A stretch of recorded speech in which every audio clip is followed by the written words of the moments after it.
কৃষ্ণ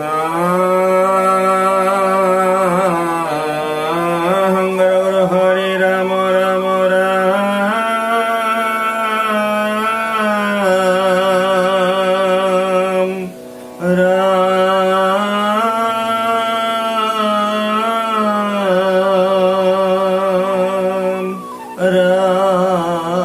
রাম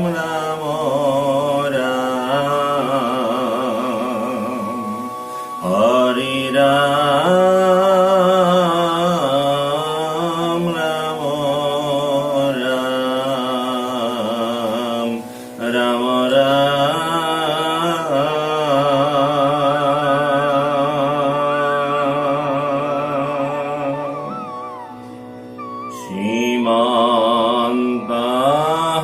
শ্রীমন্তহংকার হরি ভক্তর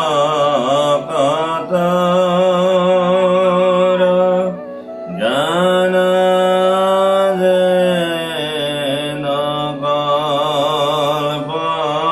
কল্পতর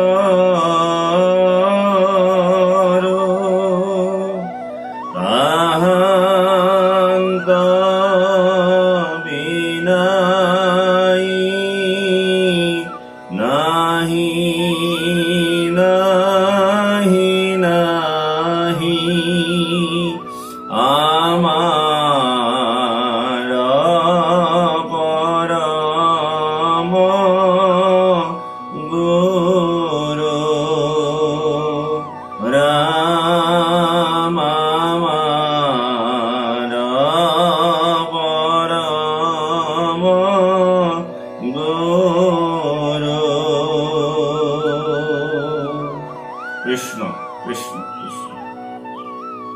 হে কৃপালু আইবাব সমস্ত, জয় জয়তে এই ভাগৱত ইউটিউব চেনেললৈ আপোনাক সকলোলৈকে স্বাগতম জনাইছোঁ। আপোনাক নিশ্চয় কুশলে আছে। আপোনাক এই ভাগৱত অনুষ্ঠান যি ধাৰাবাহিকভাৱে শ্ৰৱণ কৰি আছে, আমি কীৰ্তন কৰি আছোঁ। এই শ্ৰৱণ কীৰ্তনৰ মাধ্যমেদি আমাৰ যি সম্বন্ধ স্থাপন হৈছে, সেই সম্বন্ধ প্ৰভু ভগৱন্তই অটুট ৰাখক। আমি যাতে সকলোৱে কৃষ্ণ কথা শ্ৰৱণ কীৰ্তনৰ মাধ্যমেদি এই ভৱ সংসাৰ কৰি যাব পাৰোঁ, তাৰে কামনা কৰি আজি আমি ভাগৱতৰ পৰৱৰ্তী পদলৈ যাবলৈ আগবাঢ়িছোঁ। ইয়াৰ আগৰ ভিডিঅ'ত আমি আপোনালোকৰ লগত আলোচনা কৰিছিলোঁ যে মানুহৰ বা মনুষ্যসকলৰ ঈশ্বৰ ভক্তি কৰিবলৈ কোনো ধৰণৰ সময় আজৰি নাথাকে।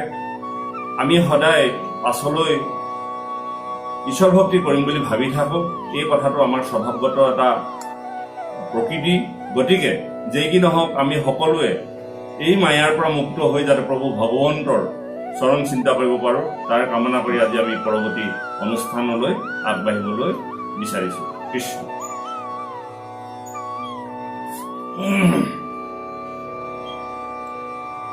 হে ৰাম ইহাৰ উত্তৰ শুনা,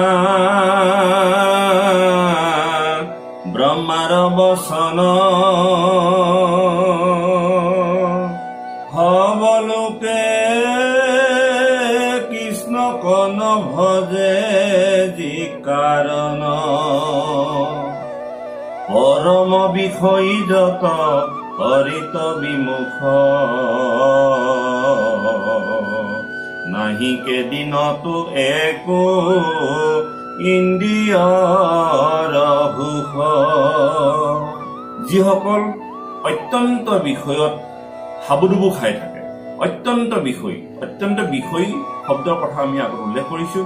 বিষয়ৰ চাৰিটা ছাবজেক্ট অৰ্থাৎ চাৰিটা সমষ্টিক বিষয় বোলা হৈছে নিদ্ৰা, মৈথুন, আহাৰ আৰু ভয়।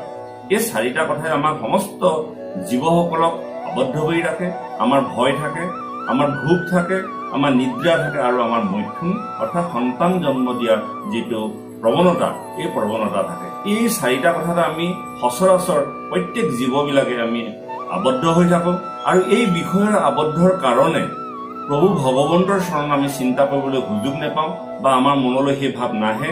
আমি যিদিনাই এই পৃথিৱীত জন্মগ্ৰহণ কৰিলোঁ, সেইদিনাই আমি প্ৰভু ভগৱন্তৰ মায়াৰ কবলত পৰি আমি প্ৰভু ভগৱন্তক পাহৰি যাওঁ। অৰ্থাৎ আমি প্ৰভু ভগৱন্তৰ অংশে অৱতাৰ হৈ এই জগতত জন্মগ্ৰহণ কৰিছো, যদিও আমি এই সংসাৰৰ মায়া মোহত পৰি আমি প্ৰভুৰ অস্তিত্ব অনুভৱ নকৰি পুনৰ বিষয় সুখকে অৰ্থাৎ ইন্দ্ৰিয়ৰ সুখকে আমি সুখ বুলি ভাবি পৰম সুখৰ সন্ধানত আমি গতি নকৰো, বা পৰম সুখৰ সন্ধানত আমি উপলব্ধি নকৰি পুনৰ আমি আমাৰ বাক্য আমাৰ চিন্তা আমি উলংঘন কৰি থাকো।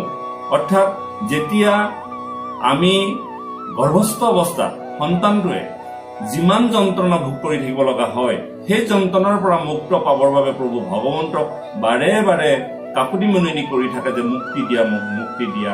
তেওঁ খোজমোজ খাই গৰ্ভ অৱস্থাত অত্যন্ত গৰম অৱস্থাত তেওঁ যি কষ্ট অনুভৱ কৰি এই পৃথিৱীলৈ আহিবলৈ তেওঁ মুক্তি পাবৰ বাবে প্ৰভু ভগৱন্তৰ ওচৰত কাকুতি মিনতি কৰে, আৰু প্ৰভু ভগৱন্তৰ ওচৰত তেওঁ বহু ধৰণৰ মিনতি কৰে, আৰু সেই মিনতি ৰক্ষা কৰি প্ৰভু ভগৱন্তে মুক্তি দিয়ে।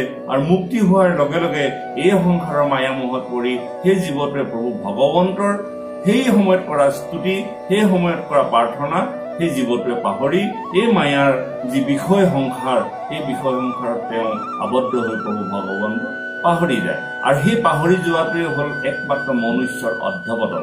আৰু সেই অধঃপতনৰ কাৰণে মনুষ্যবিলাকে বাৰে বাৰে 84 যোনি নৰক অতিক্ৰম কৰি পুনৰ মনুষ্য জন্ম সফল হয়। আৰু সেই মনুষ্য জন্ম পোৱাৰ পাছতো যদি প্ৰভু ভগৱন্তৰ চৰণ চিন্তা কৰা নাযায়, তেন্তে তেওঁ আকৌ নৰকলৈ গৈ তেওঁ আকৌ 84 নৰক ভুঞ্জি এই ব্যৱস্থাটোকে তেওঁ কৰি থাকিব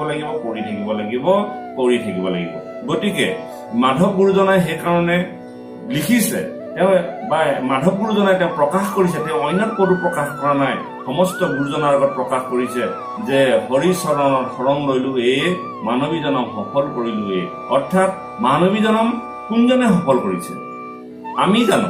আমি আচলতে মানৱী জনম সফল কৰা নাই। মানৱী জনম সফল কৰিছে সেই ছজন ভকত, সেই মাধৱ গুৰুজনাই। তেওঁ প্ৰভু ভগৱন্তক চিনি পাইছিল, গুৰুতে ঈশ্বৰ মূৰ্তি দেখিছিল, ঈশ্বৰ আৰু গুৰুৰ মাজত তেওঁ কোনো বিভেদ নাৰাখি প্ৰভু ভগৱন্তৰ স্বৰূপ সেই গুৰুজনাৰ হৃদয়তে দেখি শংকৰ গুৰুজনাক প্ৰকৃত চিনি পায়। আৰু তেওঁ সেই সেৱাৰ যোগেদি মানৱ জীৱন যে সফল হৈছিল বা মানৱী জনম যে সফল কৰিছিল, এই কথা তেওঁ নিজে উপলব্ধি হৈছিল। আৰু সেই উপলব্ধি হোৱা তেওঁ মনৰ ভাৱনাপন্ন চিন্তাধাৰাকে সেই ঘোষাভাষীত তেওঁ লিপিবদ্ধ কৰিলে। কিন্তু আমি যদি আজি সুৰ লগাই আমি সেই ঘোষাভাষী গাই থাকো যে হৰি চৰণত শৰণ লৈলো মানৱী জনম সফল কৰিলো। আৰু হৰি চৰণত শৰণ লোৱাৰ পাছত আমি যেতিয়া ইন্দ্ৰিয় সুখৰ কাৰণে যেতিয়া মত্ৰ হৈ থাকো, ইন্দ্ৰিয় সুখৰ কাৰণে যেতিয়া আমি চিন্তা চৰ্চা কৰি থাকো, কেৱল ৰাতিপুৱা বা গধূলিলৈকে আমি অকল কেৱল ইন্দ্ৰিয় সুখ ভোগ এইখিনিকে যদি চিন্তা কৰি আমি জীৱন অতিবাহিত কৰি থাকো, তেতিয়াহ'লে এই মনুষ্য জন্ম কেতিয়াও সফল হ'ব নোৱাৰে। পৰৱৰ্তী পদৰ কি কৈছে চাওঁ। হে ৰাম পৰম বিষয় যত হৰিত বিমুখ নাহিকে দিনতো একো ইন্দ্ৰিয়ৰ সুখ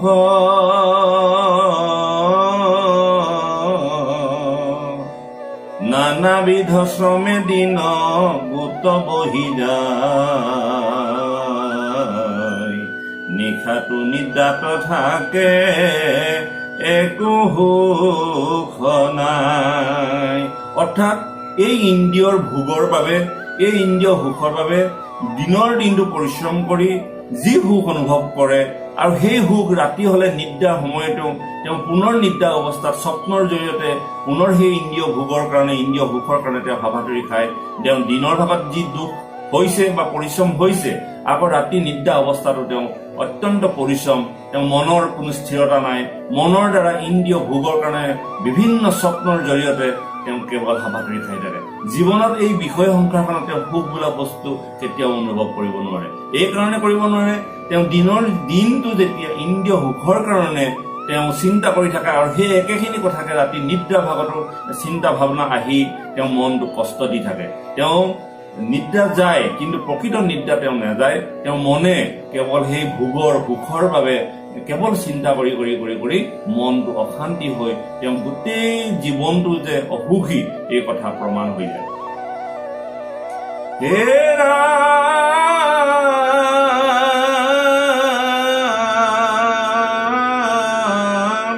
স্বপ্ন দেখি নিদ্ৰাৰো জাগয় ক্ষণে ক্ষণে, তাতো নানা বিধে মনোৰথ চিন্তে মনে,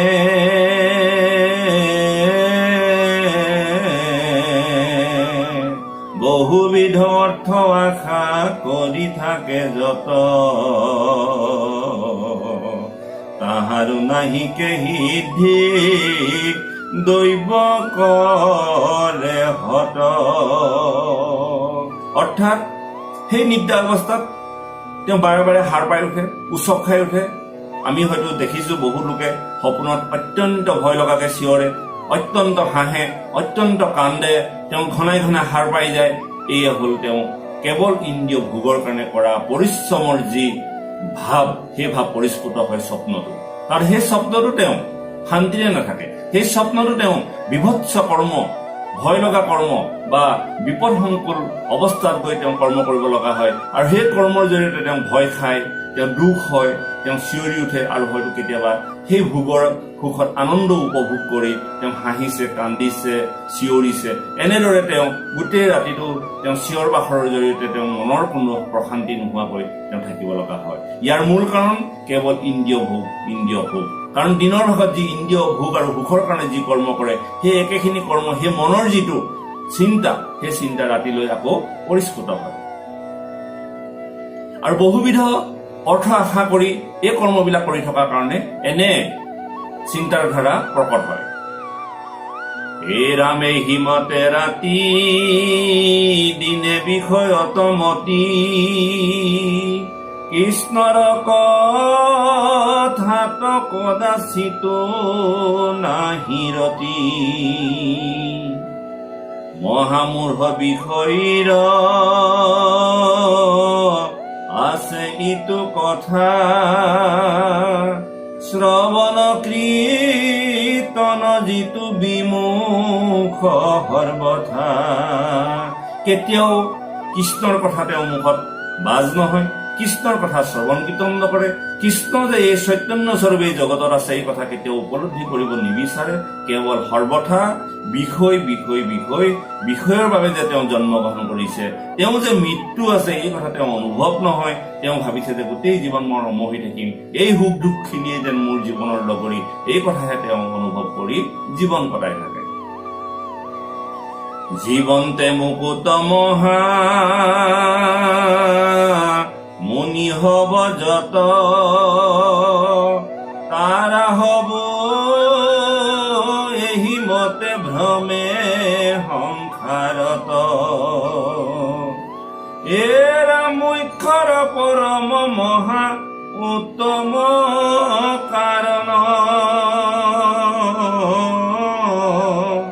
কহু শুনা পুনৰূপী ব্ৰহ্মাৰ বচন।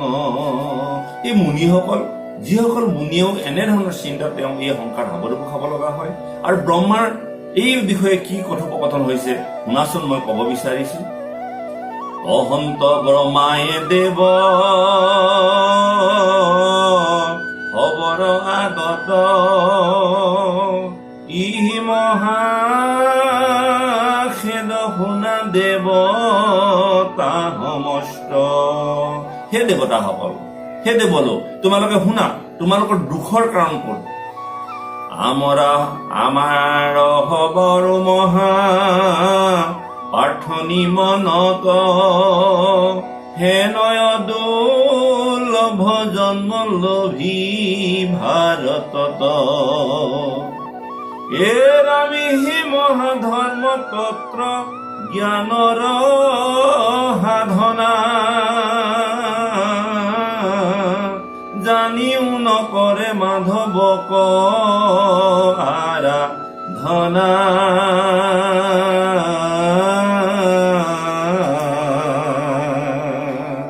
শ্ৰৱণ কীৰ্তন যিটো নকৰে সদায়।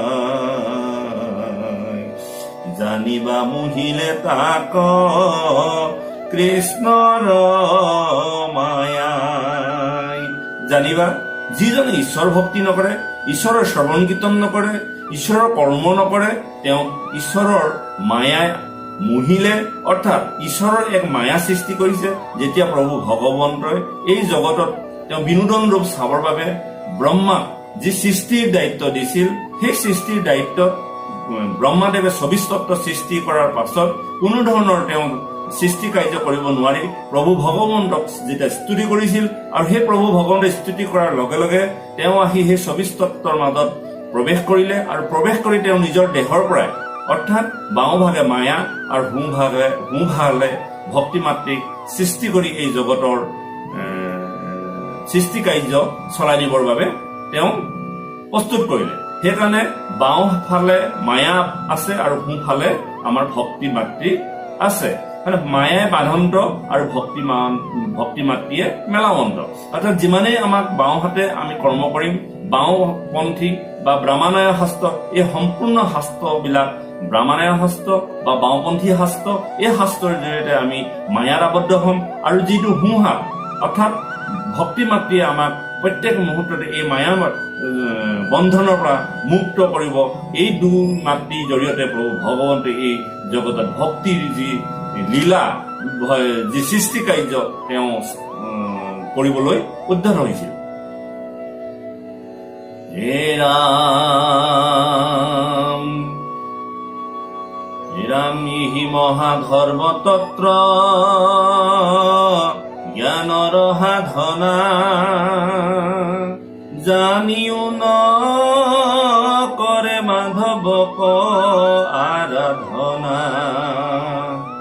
শ্ৰৱণ কীৰ্তন যিটো নকৰে সদায়, জানিবা মোহিলে তাক কৃষ্ণৰ মায়াই। হে ৰাম মনুষ্য শৰীৰ পায়া, নেৰাইলা সংসাৰ, কদাচিতো নাহি আৰ তাহাৰ নিস্তাৰ। এই মনুষ্য শৰীৰ পায়, এই মনুষ্য জন্ম লাভ কৰাৰ পাছত যিজনে ঈশ্বৰ ভক্তি কৰিবলৈ তেওঁ ইচ্ছুক নহয়, তেওঁ কিন্তু জীৱন আৰু তৰিব নোৱাৰে। হে ৰাম বলিবা ভকতি বিনে, নতৰে মায়াক ভক্তিও দুৰ্লভ, মায়া মোহি আছে যাক। তাহাৰ নিস্তাৰ এবে হইবে কেন মতে, ইহাৰ উত্তৰ শুনা ব্ৰহ্মাৰ বাক্যতে। ভকতিও দুৰ্লভ মায়া আছে, এই ভকতিৰ প্ৰতিবন্ধক আছে। যদি শুদ্ধ সত্ৰভাৱে যদি ভকতি কৰিব নোৱাৰে, তেন্তে এই ভকতিটো বাধা আছে। আৰু এই ভকতি কৰিবলৈ যাওঁতে সম্পূৰ্ণ তেওঁ মায়া মুক্ত হ'ব লাগিব, শুদ্ধ চিত্ত হ'ব লাগিব, সত্য বস্তু জানিব লাগিব। অৰ্থাৎ বস্তুক আৱৰি অবস্তু দেখাই আহিহে মোহৰ মায়া জানা নিশ্চিত কৰি। প্ৰভু ভগৱন্তৰ মায়াৰ জৰিয়তে যিখিনি প্ৰকৃত সত্য বস্তু, এই সত্য বস্তুক ঢাকি ৰাখি তেওঁ অবস্তুবিলাক এই বাহিৰত বাহ্যিক দিশত দেখাই থাকে, এই কথা ভক্তজনে জানিব লাগিব। আৰু সেই সত্যস্বৰূপ শুদ্ধ বস্তুটো তেওঁ দৰ্শন কৰি বুজি বাজি তেওঁ ভক্তি কৰিব লাগিব। এৰামিহাৰ উত্তৰ শুনা ব্ৰহ্মাৰ বাক্যতে, সৃষ্টি স্থিতি প্ৰলয় কৰন্ত যিটো দেৱ। হে ৰাম তাহাৰ নিস্তাৰ এবে হইবে কেন মতে, ইহাৰ উত্তৰ শুনা ব্ৰহ্মাৰ বাক্যতে। সৃষ্টি স্থিতি প্ৰলয় কৰন্ত যিটো দেৱ, জগত কাৰণ জাত পৰে নাহি কেৱ। হে ৰাম তান যোগ মায়া আতি পৰম দুষ্টৰ যোগেশ্বৰ সমস্তৰ তৰণ দুষ্কৰ হেন নাৰায়ণ তিনি গুণৰ ঈশ্বৰ বিহিবন্ত কুশল আপুনি দামোদৰ। প্ৰভু ভগৱন্তই যেতিয়া স্থিতি প্ৰলয় এই তিনি গুণৰ দ্বাৰা তিনিজন প্ৰভু ভগৱন্ত বা তিনিটা শক্তি সৃষ্টি কৰি এই জগত সৃষ্টি কৰিছিল আৰু ব্ৰহ্মাৰ দ্বাৰা স্বজন, বিষ্ণুৰ দ্বাৰা পালন আৰু শিৱৰ দ্বাৰা যি প্ৰলয় অৰ্থাৎ ধ্বংস, এই তিনি গুণে তিনিটা কাৰ্য, তিনি গুণে তিনি মূৰ্তি স্থাপন কৰি এই সংসাৰ কাৰ্য চলাই আছে। গতিকে এই সংসাৰৰ এই কাৰ্যৰ পৰা মুক্ত পাবলৈ হলে কেৱল ভকতিৰ প্ৰয়োজন। প্ৰভু ভগৱন্তৰ চৰণত শৰণ ল'ব লাগিব আৰু প্ৰভু ভগৱন্তৰ কৃপা অবিহনে এই তিনি গুণৰ পৰা কেতিয়াও জীৱবিলাক মুক্ত হব নোৱাৰে। হে ৰাম কৃষ্ণৰ কৃপাত হৈব কল্যাণ আমাৰ বৰ আত নালাগে বিচাৰ। এই বিষয়ে আমি বিচাৰ কৰাৰ কোনো প্ৰয়োজন নাই। যদি প্ৰভু ভগৱন্তৰ চৰণত আমি শৰণাপন্ন হব পাৰিছো, প্ৰভু ভগৱন্তৰ গুণানুকীৰ্তন যদি হৃদয়ত ল'ব পাৰিছো, তেন্তে আমি এই মায়াৰ পৰা মুক্ত কৰিব প্ৰভু ভগৱন্তৰ কৃপাৰ জৰিয়তে। আমি এই বিষয়ে চেষ্টা কৰাৰ কোনো প্ৰয়োজন নাই। এই হিমতে অনুগ্ৰহ প্ৰাৰ্থন্তে কৃষ্ণৰ অহংকাৰ শূন্য আত্মি ভৈল যিটো নৰ। যিজনৰ মনৰ অহংকাৰ দূৰ কৰি প্ৰভু ভগৱন্তৰ চৰণত শৰণাপন্ন হৈছে, সেইজনক এই মায়াৰ পৰা মুক্ত কৰিব। হে ৰাম কদাচিত কৃষ্ণে তাক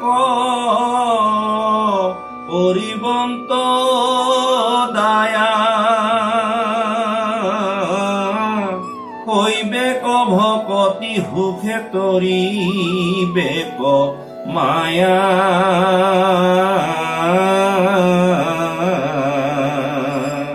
উত্তম উপায় আৰ নাহি আতপৰ লয়ো আৰ প্ৰমাণব সনে নাৰদৰ। পাৰ্চিন বহিৰ আগে কৈলানিষ্ঠ কৰি জাত জিকালত অনুগ্ৰহে ক্ৰৰে হৰি। যেতিয়া প্ৰভু ভগৱন্তৰ তোমাৰ প্ৰতি দয়াশীল হৈ থাকিব বা আমাৰ প্ৰতি দয়াশীল হৈ থাকিব, কৃপাশীল হৈ থাকিব, তেন্তে তেওঁ যি সময় যেনেধৰণে চিন্তা কৰে তেনেধৰণে কৰ্মবিলাক কৰি যাব। তাৰ কাৰণে আমি ভৱিষ্যত, অতীত, বৰ্তমানৰ কোনো চিন্তা কৰাৰ প্ৰয়োজন নাই। কালিলৈ কি আছে এই কথা প্ৰভু ভগৱন্তই নিৰ্ণয় কৰিব। কেৱল আমি প্ৰভু ভগৱন্তৰ কৃপাশীল, দয়াশীল হৈ থাকে, দয়াৰ পাত্ৰ হৈ থকাটোহে আমাৰ প্ৰয়োজন। আৰু এই প্ৰভু ভগৱন্তক সন্তুষ্ট কৰি ৰাখিবৰ বাবে প্ৰভু ভগৱন্তৰ গুঞ্জক, প্ৰভু ভগৱন্তৰ যোনে চিন্তা কৰে বৈষ্ণৱসকলৰ গুঞ্জক শ্ৰৱণ কীৰ্তন কৰি থাকিলে প্ৰভু ভগৱন্তে আমাৰ এই জীৱনৰ ধাৰা নিৰ্ণয় কৰি থাকিব আৰু আমাৰ যি প্ৰাপ্য, যি প্ৰাপ্তি তেওঁ আমি নোখোজাকৈ তেওঁ দিবলৈ চেষ্টা কৰিব। আৰু এই কথা নাৰদে প্ৰাচীন বহীৰ আগত কৈছে, তুমি চিন্তা নকৰিবা, প্ৰভু ভগৱন্তই সময়ৰ প্ৰয়োজন অনুসাৰে তেওঁ সকলো ব্যৱস্থা কৰি থাকিব। হে ৰাম কাহাকো কৰন্ত কৃপা কাকো নকৰন্ত ইমত বিষম কিয় ভৈল ভগৱন্ত। হে ৰামিতো সংশয়ৰ শুনা উত্তৰ উত্তম নাহি শত্ৰু মিত্ৰ হৰি সমস্ততে সম।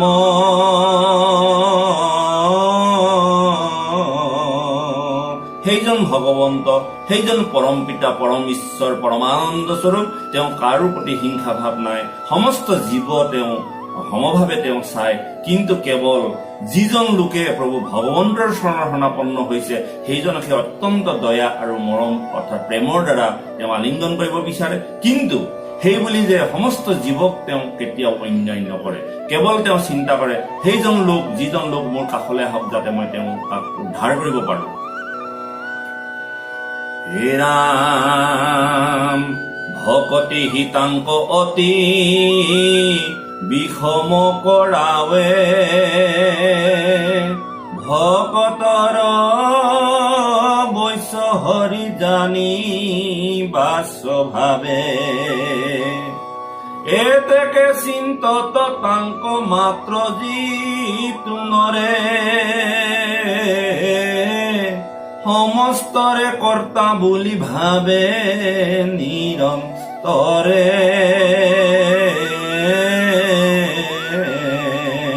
সেইজন ভকত যিজনে ভক্তিৰ বলেৰে প্ৰভু ভগৱন্তক বৈশ্য কৰি ৰাখিছে আৰু এই জগতত তেওঁ কেৱল সত্য বুলি চিন্তা কৰি প্ৰভু ভগৱন্তকে মুখ্য কৰি এই সংসাৰ তৰিছে আৰু তেওঁ সমস্ত কৰ্তা হিচাপে ভাবি লৈছে আৰু তেওঁ ভকতসকলক সমস্ত সময়তে বা সমস্ত বিপদ সমস্ত সুখত তেওঁ ভকতৰ লগত একাকাৰ হৈ সুখ দুখৰ গৰাকী হৈ ভকতসকলক ৰক্ষা কৰি থাকে। এই ৰাম তাতে হে কৃষ্ণৰ কৃপা মিলে তাক প্ৰতি সকলে ধৰ্মক পাছে ত্যাজে তাৰ মতি। যিদিনাই কৃষ্ণৰ কৃপা হয় যিদিনাই ঈশ্বৰ কৃষ্ণৰ প্ৰভু ভগৱন্ত সেই ভকতৰ হৃদয়ত বসবাস কৰিব তেওঁ আৰু অন্য ধৰ্ম অন্য কৰ্ম কৰাৰ কোনেও যুক্তি নাই আৰু কৰিবলৈ তেওঁ মন নাযায় বা সেই কৰ্মৰ প্ৰতি তেওঁ কোনো আগ্ৰহ প্ৰকাশ নকৰে। অৰ্থাৎ যিদিনা প্ৰভু ভগৱন্তৰ কৃপা হ'ব আমি যিমানেই নকওঁ বা কোনোবা এজনক আমি যিমানেই তাগিদা নকৰো লাগিলে আমি এইটো কথা বুজিব লাগিব যিজনৰ ঈশ্বৰ কৃষ্ণ কৃপা হৈছে অৰ্থাৎ তেওঁৰ হৃদয়ৰ প্ৰকৃত বন্তিগছ জ্বলি হৃদয়খন পোহৰ হৈছে তেওঁ মায়া আঁতৰ হৈ যাব আৰু মায়া আঁতৰ হোৱাৰ লগে লগে প্ৰভু ভগৱন্তক চিনি পাব। সুখ দুখৰ প্ৰতি তেওঁ বিৰক্তি আহিব আৰু বিৰক্তি অহাৰ পাছত প্ৰভু ভগৱন্তৰ কৃপাৰ জৰিয়তে প্ৰভু ভগৱন্তই যে এই জগতৰ অধিষ্ঠাতা এই ভগৱন্ত যে সৃষ্টিকৰ্তা এই কথা অনুভৱ হৈ কেৱল প্ৰভু ভগৱন্তকহে উপাসনা কৰিব। এইটো কেৱল তেওঁ জ্ঞানৰ বন্তিগছি হৃদয়ত জ্বলিব লাগিব আৰু এই জ্ঞানৰ বন্তিগছি জ্বলিবলৈ হলে প্ৰভু ভগৱন্তৰ কৃপা হব লাগিব। ভগৱন্তৰ কৃপাৰ অবিহনে কোনো কাৰ্য সাধন নহয়। অৰ্থাৎ বিনা গুৰু চৰণে ভকতি ৰকতি মুকুতি কবহু নহয়। হে ৰাম শ্ৰৱণ কীৰ্তন মহা লাভকেহে ভজে মুখ্যটো অধিক মহা আনন্দতে মজে এহি মতে অতি ইটো প্ৰসংগ সংহৰি দেখাইলো ভক্তৰ যেন বৈশ্য হন্ত হৰি অৱশ্যে ঈশ্বৰক লাগে ভজিবাক ইহাৰ কাৰণে যেন শুনাই এবে তাক হে ৰাম অনুচৰী হম লক্ষ্মী দেৱী প্ৰৱতন্ত তথাপি তাহাংক ভাইজা বুলি নভজন্ত। প্ৰভু ভগৱন্ত তেওঁ কাষতে লক্ষ্মীয়ে তেওঁকে শ্ৰদ্ধা কৰি থাকে। তেওঁক আগমী তেওঁ ফলদাতা তেওঁকে তেওঁ ভাজ্যা বুলি কেতিয়াও পূজন নকৰে। কেৱল তেওঁ নিষ্কাম তেওঁ নিগম তেওঁ নিবৃত্তি মাৰ্গ ভাল পায়। যিবিলাক লোকে ফল আশা কৰি থাকে তেওঁলোকৰ প্ৰতি তেওঁ কেতিয়াও সন্তুষ্ট নহয়। সেয়েহে লক্ষ্মীৰ বাদেও একান্ত ভকতক প্ৰভু ভগৱন্তে শ্ৰদ্ধা কৰে অৰ্থাৎ ভকতে কেতিয়াও ফল বাঞ্ছা নকৰে। লক্ষ্মীয়েও প্ৰভু ভগৱন্তৰ পৰা আশা কৰি তেওঁক ভজনা কৰে এই কথা প্ৰভু ভগৱন্তে কৈছে। গতিকে তেওঁ ভাজ্যাটো তুষ্ট কৰি একান্ত ভকতকহে তেওঁ শ্ৰেষ্ঠ দি একান্ত ভকতকহে তেওঁ হৃদয়ত ঠাই দিছে। হে ৰাম যতে কহ কাম ৰাজ গণদেৱ যাক কদাচিত শ্ৰেষ্ঠ বুলি নভজন্ত তাক এ ৰাম কাহাতো নাহিকে অনুৰাগ মাধৱৰ যিহেতু আপুনি পূৰ্ণ কাম মহেশ্বৰ। সেই আগমী সেই সকামী দেৱবজাক অৰ্থাৎ দেৱসকলক সেই দেৱসকলক শ্ৰেষ্ঠতা দি যিসকলে ভজনা কৰে, যিজনে সৰ্বকাম পূৰ্ণ কাম সমৰ্পণ কৰিব পাৰে, সমস্ত আশা পূৰণ কৰিব পাৰে, সেইজন প্ৰভু ভগৱন্তক চিন্তা নকৰি সেই আশা সেই যিজনে খন্তেকীয়া সুখ দিব পৰা দেৱজাকক তেওঁ ফল বাঞ্ছা কৰি পূজা কৰে। হেনয় পৰম ৰহস্যক এৰাম নিজ ভিত্ৰবৰ্গৰ অধীন তথাপিত হেনয় পৰম ৰহস্যক জানে যিটো ইটোকে নমতে আৰ ত্যাজিবে কৃষ্ণক নুহি অজ্ঞ জানে যিটো ভকতিৰ ৰসক। যিজনে ভক্তিৰ ৰসটো জানে, যিজনে ভকতিৰ পৰম সুখ পাইছে, সেইজনে কেনেকৈ কৃষ্ণক ত্যাগ কৰি সেইসকল দেৱতাক ভজনা কৰিব, সেইসকল দেৱতাক কেনেদৰে পূজন কৰিব। যিজনৰ কৃষ্ণৰ চৰণত ভক্তি হৈছে, কৃষ্ণক তেওঁ বুজি পাইছে, কৃষ্ণক হৃদয়ত স্থাপন কৰিছে, তেওঁ আৰু সেই ফলদাতা ক্ষুদ্ৰ ফলদাতা সেই দেৱতাকক কেতিয়াও ভজনা নকৰে, বৰঞ্চ প্ৰভু ভগৱন্তৰ ভাৰ্যাকো লক্ষ্মীকো তেওঁ ভজনা নকৰে। হে ৰাম ভকতৰ বৈশ্য হৰি দেখায়া সম্প্ৰতি পৰম দুৰ্লভ যেন কৃষ্ণৰ ভকতি।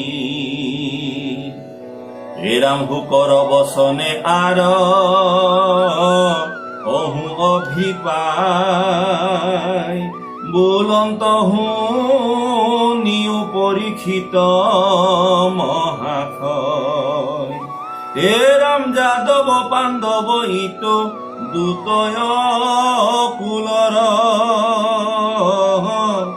ভাগ্যক বৰ্ণায়া হিমা পাইবে কোন নৰ। সেই যাদৱ কুল যাদৱ পাণ্ডৱ এই কলেবৰ বিলাক বহু ভাগ্যৰ বলেহে মনুষ্যসকলে পাব পাৰে, আৰু তেওঁলোকৰ ভাগ্যৰ যি নিৰ্ণয় সেই নিৰ্ণয় প্ৰভু ভগৱন্তে কৰিছে। এই কথা মই জনাই আছো এই কথা ভাগৱতৰ জৰিয়তে। হে ৰাম পুৰাণ পুৰুষ যিটো কৃষ্ণ মহেশ্বৰ তেন্তে বৈশ্য হুয়া অতি উভয় বংশৰ। এই যাদৱ পাণ্ডৱ দুটা বংশৰ যি দুটা কুল, এই দুটা সাক্ষাতে পাইছিল, সাক্ষাতে তেওঁ ইষ্ট দেৱতা হিচাপে, গুৰু হিচাপে, উপদেশদাতা হিচাপে এই দুটা কুলে বহু ভাগ্যৰ বলত প্ৰভু ভগৱন্তক সেই দুটা কুলৰ মাজত পাইছিল। হে ৰাম পৰম আৰাধ্য ইষ্ট দেৱ আছিলন্ত গুৰু হুয়া মহাহিত উপদেশ দেন্ত। অৰ্থাৎ সেই কুল দুটাক তেওঁ গুৰু হিচাপে, উপদেশদাতা হিচাপে, তেওঁ কুটুম্ব হিচাপে আৰু তেওঁ ইষ্টগুৰু হিচাপে সমস্ত উপদেশ দি এই দুটা কুল তেওঁ ৰক্ষা কৰিছিল।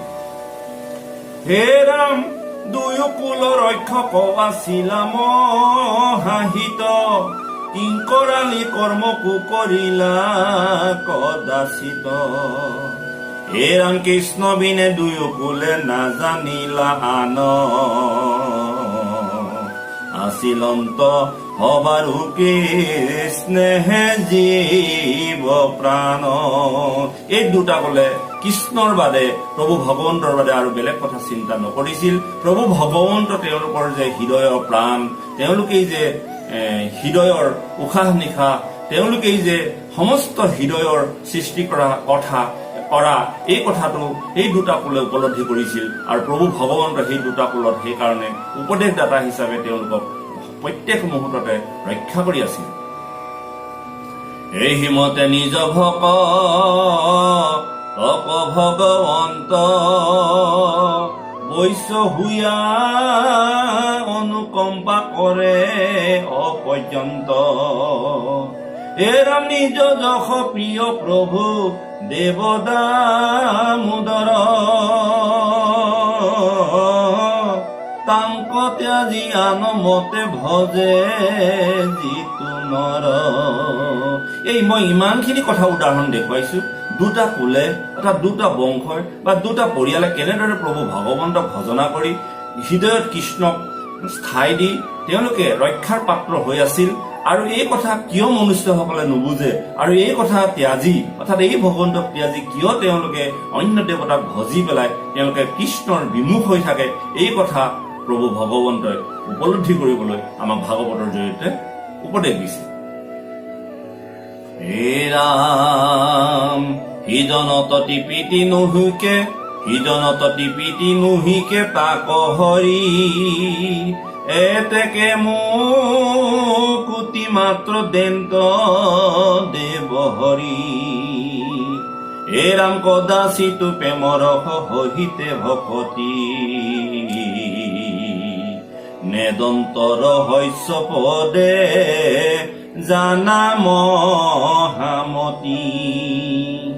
হে ৰাম হি হেতু ভকতি সুখ পৰম দুৰ্লভ, কৃষ্ণৰ কৰুণা বিনে নুহি কেহুলভ। এহি তাৎপৰ্য কহে ভাগৱত গ্ৰন্থ, ইহলোকে হৰি ভকতিহি মুখ্য পন্থ। ভাগৱতে আমাক কেৱল এই ভকতি লাইনটোকে দৃঢ় কৰি জনাই আছে। ভাগৱতে কেৱল আমাক উপদেশ দিছে প্ৰভু ভগৱন্তৰ চৰণৰ শৰণাপন্ন হৈ ভকতি কৰা। ভাগৱতে আমাক উপদেশ দিছে সত্য বস্তুক ধ্যান কৰা। কেৱল যে প্ৰভু ভগৱন্তই যে সত্য স্বৰূপ পৰমানন্দ স্বৰূপ, এই জগতৰ স্থিতি প্ৰলয়ৰ গৰাকী, এই কথা ভাগৱতৰ শাস্ত্ৰই আমাক উপদেশ দিছে। ভাগৱত শাস্ত্ৰই আমাক অহিংসা নীতিৰ কথা কৈছে। ভাগৱত শাস্ত্ৰই আমাক সমস্ত জীৱ বিষ্ণুময় দেখিবলৈ উপদেশ দিছে। আৰু এই ভাগৱতৰ জৰিয়তে নিষ্কামভাৱে প্ৰভু ভগৱন্তক উপাসনা কৰিলে সমস্ত সুখৰ গৰাকী হ'ব বুলি ভাগৱতে আমাক উপদেশ দিছে। আৰু এই ভাগৱত হ'ল বাগ্ময় স্বৰূপ হিচাপে প্ৰভু ভগৱন্তৰ মুখৰ বাণী, অমৃতময় বাণী। আৰু এই অমৃতময় বাণীৰ জৰিয়তে প্ৰভু ভগৱন্ত নিজে স্থিতি হৈ নিজ মুখে এই জগতৰ কল্যাণৰ সাধনৰ কাৰণে ভগৱন্তই ভাগৱতৰ মাধ্যমেদি এই বাণীসমূহ প্ৰচাৰ কৰিছে। এই পৰম কল্যাণ ইহি বিঘিনি ৰহিত, হে ৰাম হে ৰাম পৰম কল্যাণ ইহি বিঘিনি ৰহিত, কাতু হন্তে ভয় আত নাহি কদাচিত। হে ৰাম পৰম উৎসুকে অতি যতে কম হন্ত, ভকতি পন্থত মাত সদা প্ৰৱতন্ত।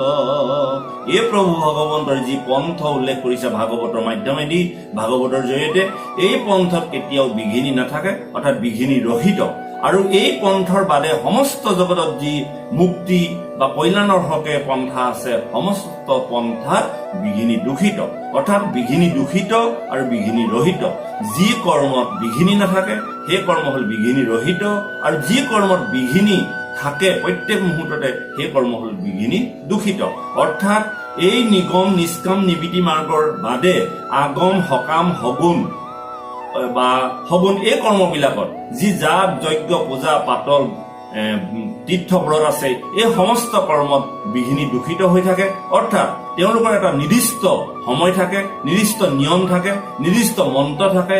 এই মন্ত্ৰ শুদ্ধভাৱে যদি উচ্চাৰণ কৰিব পৰা নাযায়, এই যজ্ঞ সময়মতে যদি কৰিব পৰা নাযায় বা শুদ্ধভাৱে যদি কৰিব পৰা নাযায়, তেন্তে তাত বিঘিনি হৈ থাকে। আৰু সেই বিঘিনিৰ জৰিয়তে এই জীৱক পুনৰ দুখ যন্ত্ৰণাত ভুঞ্জায়। গতিকে প্ৰভু ভগৱন্তৰ যি কৰ্ম, এই প্ৰভু ভগৱন্তৰ কৰ্মত কিন্তু কেতিয়াও বিঘিনি নাথাকে। কেৱল মন চিত কায় বাক্য এইকেইটাহে শুদ্ধ হ'ব লাগে আৰু শুদ্ধ হৈ প্ৰভু ভগৱন্ত যি ধৰণে উপাসনা নকৰক সেই ধৰণে প্ৰভু ভগৱন্ত সন্তুষ্ট হৈ থাকে। গতিকে সেই বাপ বৈষ্ণৱসকল জয় জয়তে আপোনাৰ সকলোলৈকে এই ভাগৱত পুণ্যস্থানৰ পৰা আপোনালোকক প্ৰণাম জনাইছো। আমি এই বক্তব্য ৰাখিবলৈ যাওঁতে আমাৰ অনেক ভুল ত্ৰুটি হৈ গৈছে বুলি আমাৰ অনুভৱ হৈছে। আপোনালোকে ক্ষমা কৰিব, কাৰণ ভকতৰ ক্ষমা হে ভূষণ, অৰ্থাৎ আপোনাৰ সন্তসকলে নিশ্চয় ক্ষমা কৰি দিয়া গুণ আছে আৰু আপোনালোকে ক্ষমা কৰি দিব বুলি আমি আশা ৰাখি এই ভাগৱত অনুষ্ঠান যি ধাৰাবাহিকভাৱে চলাই আছো, এই অনুষ্ঠান যাতে আমি চলাই থাকিব পাৰো, আপোনালোকৰ আশীৰ্বাদ প্ৰভু ভগৱন্তৰ কৃপা।